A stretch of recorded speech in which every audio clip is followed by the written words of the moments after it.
नमस्कार मित्रों, आपका पुनः एक बार बहुत बहुत स्वागत है हमारे चैनल ज्ञान भक्ति पथ में।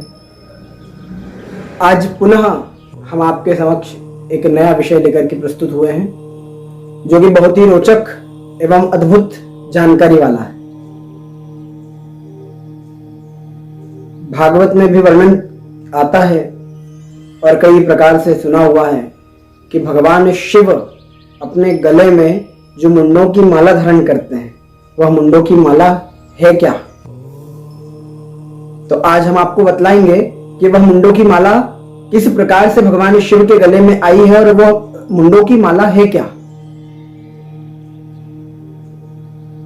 बहुत ही अद्भुत विषय है कि जब समस्त देवताओं और दानवों ने मिलकर के समुद्र मंथन किया था, उस समय यानी देव दानव संवादे मध्यमाने महोदधौ, जब देवताओं और दानवों के समागम से समुद्र मंथन हुआ था, उसी समुद्र मंथन में भगवान धन्वंतरी अमृत कलश लेकर के प्रकट हुए थे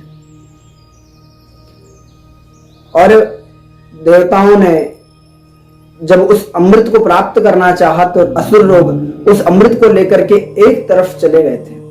तब भगवान नारायण ने मोहिनी स्वरूप धारण करके उस अमृत कलश को पुनः उनसे लेकर के छल पूर्वक देवताओं को प्रदान करने लगे।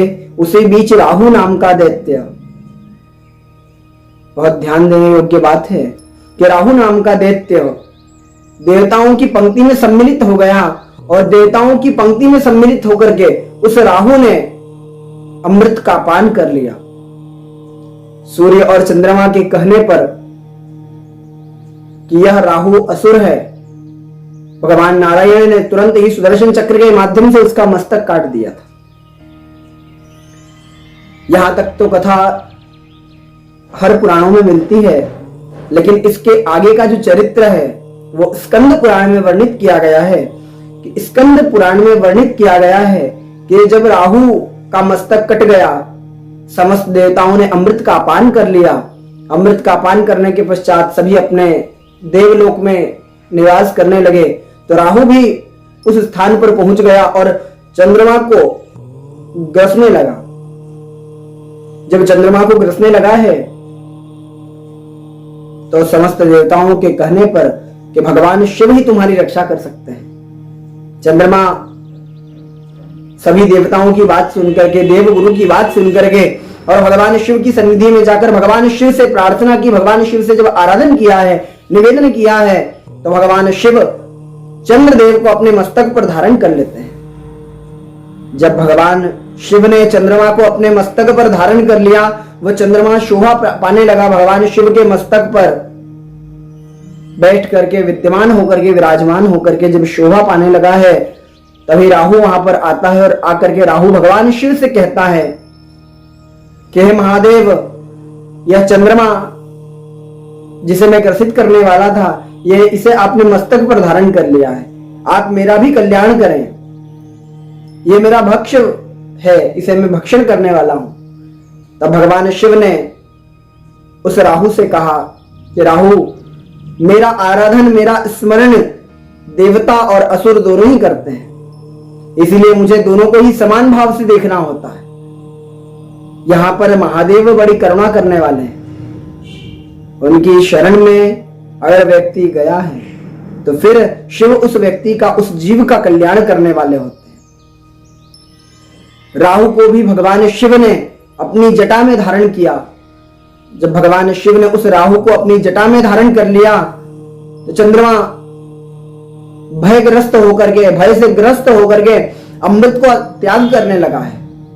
अमृत का त्याग जब होने लगा है तो ये राहु अमृत का पान करने लगा और धीरे धीरे करके बढ़ने लगा। तब भगवान शिव ने इस राहु के मस्तकों से इसके मुंडों की माला बना करके भगवान शिव ने अपने गले में धारण की है। तब राहु पूछता है कि हे महादेव, आप रुद्राक्षों की माला भी धारण करते हैं, तो ये रुद्राक्ष है क्या? तब भगवान शिव कहते हैं कि ये रुद्राक्ष मेरे ही द्वारा प्रकट किए हुए हैं, और जो व्यक्ति, जो मनुष्य अपने जीवन में एक मुखी रुद्राक्ष या पंचमुखी रुद्राक्ष धारण करता है उसकी समस्त कामनाएं पूर्ण होने वाली होती है महाराज। जय स्कंद पुराण में जो विशेष रूप से कहा है वह एक मुखी और पंचमुखी रुद्राक्ष धारण का विशेष कहा गया है कि साधारण मनुष्य एक मुखी और पंचमुखी सहज रूप से धारण कर सकते हैं। उसके अतिरिक्त जो रुद्राक्ष कहे गए हैं, शिव महापुराण में 14 मुखी रुद्राक्षों तक का वर्णन है, लेकिन स्कंद पुराण में 16 मुखी रुद्राक्षों तक का वर्णन किया गया है कि एक मुखी से 16 मुखी रुद्राक्ष तक होते हैं, लेकिन शिव महापुराण में केवल और केवल 1 से 14 मुखी रुद्राक्षों तक का वर्णन किया गया है। लेकिन उसमें भी विशेष जो कहे हैं कि पंचमुखी भगवान शिव का स्वरूप प्रदान करके भगवान शिव की शरणागति प्रदान करने वाला कहा गया है। तो आप सभी रुद्राक्ष अवश्य धारण करें एवं रुद्राक्ष की शक्ति को प्राप्त करें, क्योंकि रुद्राक्ष भगवान शिव का तेज है और भगवान शिव जब स्वयं आपके गले में विद्यमान हो जाएंगे तो संभव है कि आपके सारे कार्य बन जाएंगे। अवश्य रुद्राक्ष धारण करें।